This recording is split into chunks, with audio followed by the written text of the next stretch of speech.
दैमायाबो गगोन नायबाय थाल' माला गगोन सार टाइम थारिख आं होनो हायालै जायखिजाया रायलायबाय सार नाथाय जेरै नोंथाङा बेबायदि मावफुंना देखायबाय थादों सार थिग बेबायदि आखा खालामदों नामा सार मा बुंथारगोन आरो नोंसोर मा सानदों बिनि डाबलखौनो मावगोन आङो साननाय मिनि सेक्रेटारियेट मानि एखे नामासो मिनि खिन्थु फुल प्लेजार गासिबो एखे फेसिलिटि एमप्लयिनि नियम दङ थिसननाया मारै थिसननांगौ बे सिस्टेमाव थिसनगोन दे जेबो नङा साख्रिखौ बोरै मोनो बे नियमजोंनो मोनगोन इन्टारभिउ होगोन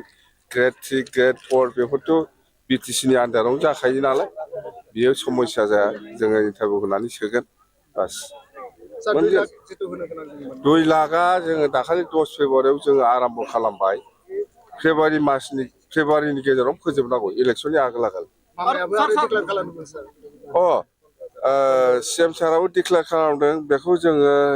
इलेक्सननि उनाव खालामहैनोसै सार मोनसे समाव हाखौ लानानै दावराव जादों नैबे हाखौ लानानै आं जेबो मिथिया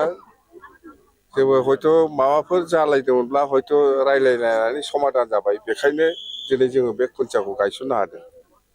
सार मिनि सेक्रेटारियेटआव जे आसाम बिटिसि आयेनाफोर जिरायनाय जागोन ना जाया बिटिसि आयेनाफोर जिरायनाय जागोन ना एसेम्बलि आं बबेबा शब्दखौ बारा बुजिनो रोङा ना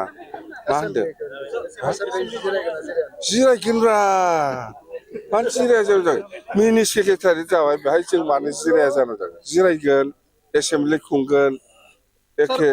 सार नोंथाङा मोनसे बुस्थु मावखायो जि फासिनि अर्डारमोन नोंथाङा लाबोफिननो हाबाय एक्सिडेन्टफोरखौ